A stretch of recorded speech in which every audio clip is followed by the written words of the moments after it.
முதல்ல எண்ணெய் ஊற்றிக்கலாம். அடுப்பு நல்லா எரியுதான்னு பார்த்துக்கலாம்.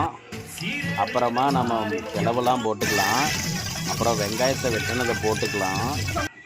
அதை நல்லா பொன்னிறமாக வறுக்கிறதுக்கப்புறம் நல்லா கொத்தமல்லி தழை, தயிர், மசால் தூள் எல்லாத்தையும் நம்ம இதில் சேர்த்திக்கலாம். நெய் கொஞ்சம் வச்சுக்கலாம். தக்காளி அரிஞ்சு வச்சதை போட்டுக்கலாம். அதை நல்லா வணக்கிக்கலாம். அது நல்லா கலர் வருதான்னு பார்த்துக்கலாம். அப்பப்போ டான்ஸ் கூட ஆடிக்கலாம். அப்புறமா நம்ம வச்சுருக்க அந்த மசால் தூளெல்லாம் அதில் போடலாம். அப்புறம் அது நல்லா கலந்துருச்சுன்னா கறியை போட்டு வேக வச்சதை பார்த்துக்கலாம். அப்புறம் நம்ம வச்சுருக்க பாஸ்மதி ரைஸ் அதில் மிக்ஸ் பண்ணிக்கலாம். பாஸ்மதி ரைஸ் நல்லா கலந்து போட்டுக்கலாம்.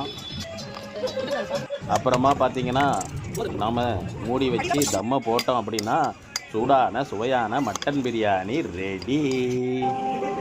எல்லாம் வாங்க ஃப்ரெண்ட்ஸ், சாப்பிட்லாம்.